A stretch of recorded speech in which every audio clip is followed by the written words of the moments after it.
Okay, hi everyone. I'm coming here today from the School of Medicine in Liverpool. I have been asked to speak about how we've used PebblePad in medicine over the past 2 to 3 years. It's been a long road, lots of downs, some ups eventually. But hopefully what I'm going to talk about today will be useful for anyone obviously based within medicine, but any health related or vocational course where you have work placements and sometimes the necessity to assess learning in offline environments and challenging circumstances. That's something we've had to cope with. So hopefully I'll stick to time. I did do a conference presentation recently and I was 10 minutes in with 10 minutes left with 1 minute to go. So that's pretty bad time management, isn't it, John? You're going to slap me later if I... Okay, so very briefly, why an e-portfolio? So within medicine, like lots of other courses, we want to develop reflective practitioners. Doctors need to learn as they go along, be lifelong learners. It's something set out over the past few decades, a change in medical education, so that's what we want to deliver within the School of Medicine. We had an issue with the quality and quantity of feedback that was within clinical placements, but also generally throughout the course, wanting to improve it. Portfolio learning was seen as a way potentially of doing this. We had no real ability to monitor what was going on within clinical placements. Every now and again we found out when the students came back in, or we found out some paper logbook information, but this potentially would be a way of remotely monitoring it. We need to show evidence of competency. It's a competency-based subject with lots of minimum levels expected by the General Medical Council throughout the course and the NHS. We wanted to be more efficient with administration, huge amounts of paper used within the school, lots of duplication, lots of carbon copy paperwork, which was still used until last year. So we wanted to reduce that as well, obviously for the environmental reasons on top of that. So just briefly the background, my post as a technology enhanced learning academic post, it was created with a range of posts in 2013. We had a new curriculum coming in 2014. So I was basically employed within medicine, and within that period of time, I had to, along with creating an e-portfolio solution, come up with lots of other technical solutions in medicine. So there wasn't much time to do a lot of work, and I was on my own for all that time as well. It was a very lonely place. You don't have to feel sorry for me, but I did.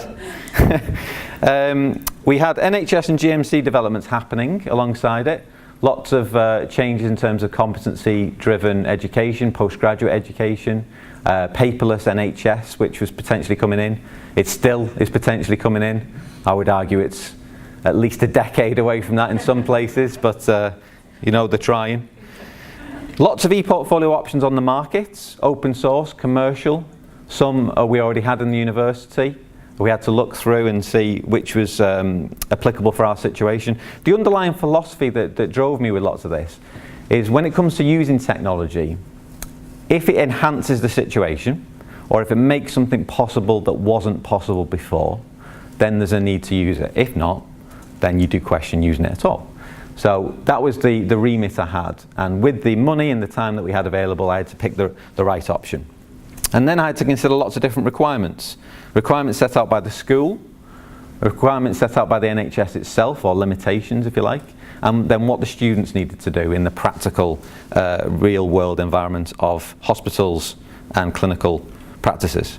So first step there, in terms of the context, I didn't have much money, I didn't have much technical support, I didn't have much time. That's basically the start. I can just shared experience in the room, I can see that. We had to go down the line because of necessity at first, but in time I think it's really been proven to be the right model for Liverpool of students using their own devices.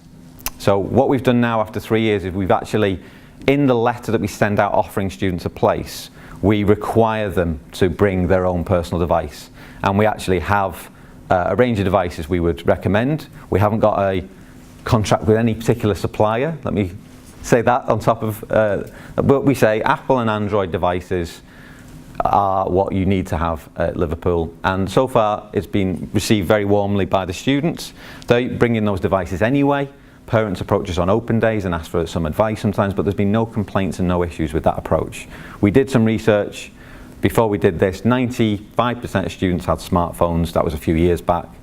For anyone who doesn't or loses a phone, we do have a loanable bank of devices which we make available to students, so no one's disadvantaged. But the model is working well so far. The approach to actually getting evidence signed off, if you like, it was a physical signature, like the paper logbook model that we started with. So that was something we looked into different options, like fingerprint recognition, retina scanning. That's a joke, that one. Not retina. We even toyed with having GMC numbers put within fields by the doctors. We quickly established that lots of doctors don't know their GMC number. So that was a bit of a non-starter in lots of circles, unfortunately. But we said that the signature replication would be as close to something that was practical and verifiable in those environments. The NHS internet access is an issue, like we said. Wi-Fi access in some hospitals, some students can access it, some can't. It's very variable. So whatever solution we came up with, it had to work offline. It had to be reliable. We could have synchronization, but we couldn't rely on it. And we had a whole new range of curriculum content that we had to bring in. So after looking at various different options, we selected PebblePad. It was the most flexible tool available to us. It was the most open, which is a strength and a weakness, and if you like, because you have to build it all from scratch. It's all just an empty space if you start from nothing. But you can create a structure that works for you and for your students. So we went down the line of using PebblePad. We wanted to get integration with our VLE, which is Blackboard, and that's worked really well to get the automatic enrolments happening. We've got 1,500 students across 5 years. We've got probably about 600 clinical staff that we work with as well in 9 different hospital locations, hundreds of different GP practices. So it's a huge undertaking to get the enrolments and the integration working. And so far that's been a big success. We decided to go down the model of using workbooks. It was a very flexible tool which allowed us to create it to any structure. The structure, the navigational page structure, could be mapped against the curriculum, against the placements, timetables, and I'll show you a demo of that in a second about how we did that over time. But we thought, keep it simple. We don't want to use the vast range of options within PebblePad. It was quite a limited remit that we needed the students to use the tool for initially. So let's go with the workbook structure and auto submission so that students would return their work, because we didn't trust that they would submit it. Is that being unfair? No. No, it's not being unfair, thank you. Over time we've refined the offline process. We used to use a free tool called Adobe Reader, which was something we designed PDF forms and we got signatures added to PDF forms. It was a free tool, loads of drawbacks with it though. The signature could be copied across to other forms. We had consultants refusing to sign it. We had a lot of problems that first year. So with PebblePad we developed an offline solution that now works within Pebble Pocket, the app that synchronizes with PebblePad, and that's going a lot better. That first year I was not popular. Let me say that. Staff training and student support, the two combined really. We heard mentioned before there about, in the keynote, about staff and getting engagement from staff. That's been a key part of what we've delivered. Staff training comes along with that. It's a new tool, it's a new practice. So staff need to be supported in the use of it. And then students, you can't assume that their IT skills are excellent. They are for certain things, but for other things, they're not as good as people may think. Even connecting their email to their smartphones are beyond some of the students. So you can't assume that and you have to support them. Okay, so just these are a few screenshots. I've not gone down the line of a live demo because of time, but I can demo this to anyone who wants that. How am I doing for time, John? 10? Thank you. So this is an example of what we've done. We've created workbooks across all the years within medicine, 5 different years, and sometimes different workbooks for different parts of the curriculum. This is an example of a year 3 and 4 clinical activity workbook. And what we've done on the left-hand side navigation there, we started out in the first year mapping the structure to the learning outcomes for the students, the clinical learning outcomes from the placements. But what we found was the students didn't like that. And we heard mentioned by Tracy earlier on that they don't understand learning outcomes sometimes, depending on how they're written. And the structure that we've eventually decided on, which is really, I think, worked for everyone, is to map it to the activities that they're asked to perform during the year, and then the timetable. So on this side, you've got supervised histories and examinations, case presentations and discussions. These are all the activities they have to show evidence against. And then on the page itself, we've actually created a capability field, so a section for medicine, surgery, GP, child health, mental health. So we've mapped it by activity and then by clinical rotation that they go through. And that makes sense to the staff and the students because that's how they go through the year. So it makes sense to them. So that's the Year 3 one. The Year 5 workbook, which has come live this year. So this year is the first year we've had all 5 years of the curriculum in using the portfolio system. This is slightly different. It's an apprenticeship model in the 5th year, and it's around educational supervision with a consultant. So it was already a portfolio approach to learning, but it was all hard copy in a massive binder that the students had to carry around with them. So what we've done is we've basically replicated that process within this system, which has already been rolled out for the other years. And this really depends on an ongoing relationship with an educational supervisor. So instead of the one-off gaining evidence, having a signature and uploading it to the workbook, this time we've got educational supervisors and students working together to fill in templates, some assessor fields, some student fields, and they build up a portfolio of evidence around a discussion really each year. The other model is really based around capturing evidence there and then in the hospital environments, and that individual relationship wouldn't work because they may not see that consultant again. It's just being observed, doing that clinical skill at that time. So it's a different model, but PebblePad works for both.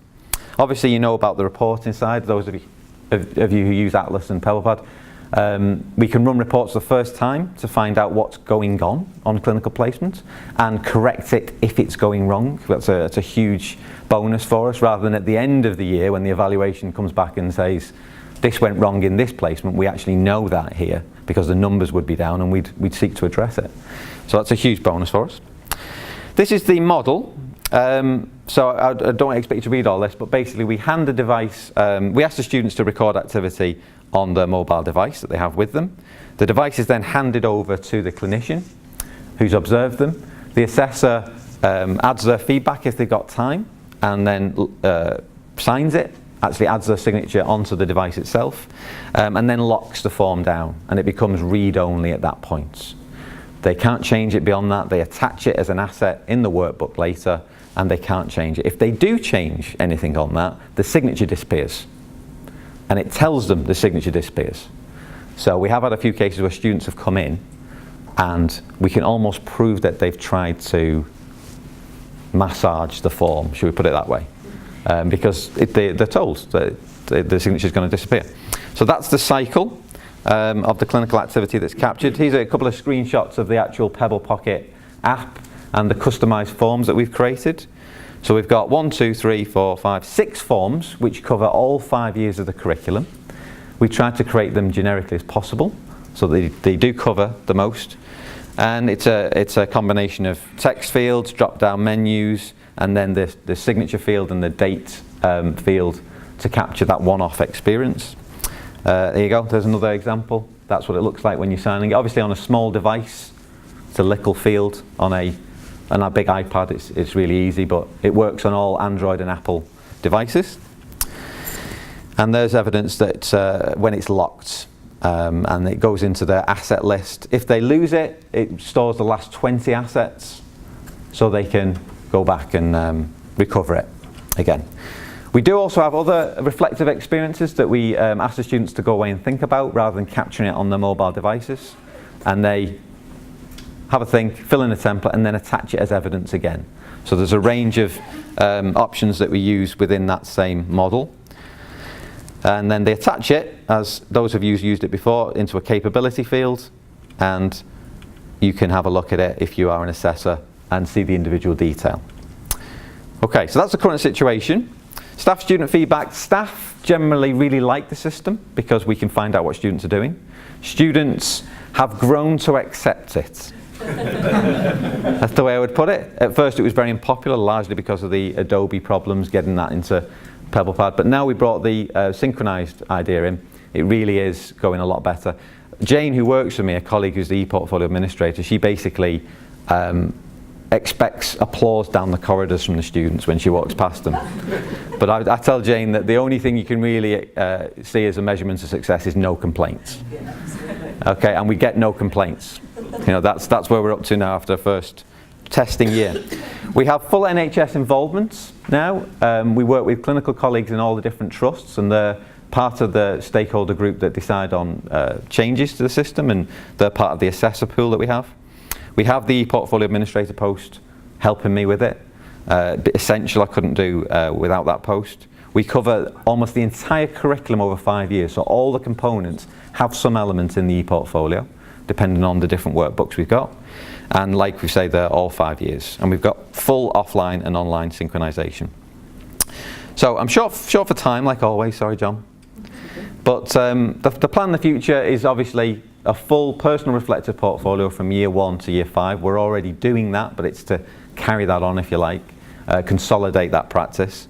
We do want NHS trusts to offer placement feedback within the workbooks for students, or annotate little comments about the student's performance in there. That's something that some trusts have done. We want all of them to do it. We want to use the data to assure quality and consistency. We want to develop our own ability to create customised offline forms. At the moment, PebblePad do that for us, but we'd like to do that ourselves in the future. And academic advisors are already embedded into this system to quality assure what the students are doing, so we want to keep that going. So last couple of points, observations basically. Clarity of purpose, you have to have it. You have to be sure yourself. If you're not sure, anyone who you're actually asking to use the system won't be sure as well. So why are you using it? And keep going back to those original reasons why you brought it in. Does it still satisfy that? I would say that you need timetable time for e-portfolio activity. If you have some type of supervision or mentorship, it has to be recognised officially, or it doesn't happen. Timetable time for staff and students. Yeah, I think it has to be quite a simple structure to begin with that's related to the students. It's student-centred, they have to understand the structure. You have to support the students with their IT. There's a tension between whether it's effective and popular. You can't get both sometimes. If it's effective, that's good enough, you know, sometimes. If it's popular, great. PebblePad's very flexible, but you also need it to be consistent. So we use it quite a limited range of the tools for that reason. I would say that the personal mobile device usage is the way to go long term. People have more money than we do, but I'd say long term that's the best solution.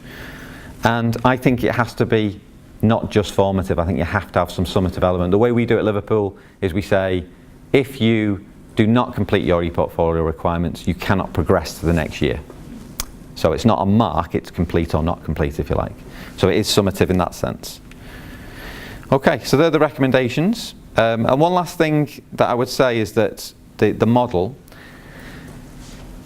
is minimum competency, but what we're striving for is a recognition of excellence at Liverpool. So we have minimum levels, we have minimum targets, so many bits of evidence in so many placements, but also recognising students who go above and beyond that.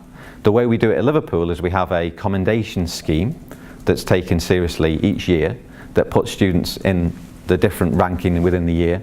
And also we're going to bring in student prizes for the best workbooks in each year, so that medical students are very competitive, and if they're seen to win an award, it was something that would drive the majority of them, so that's something we're bringing in.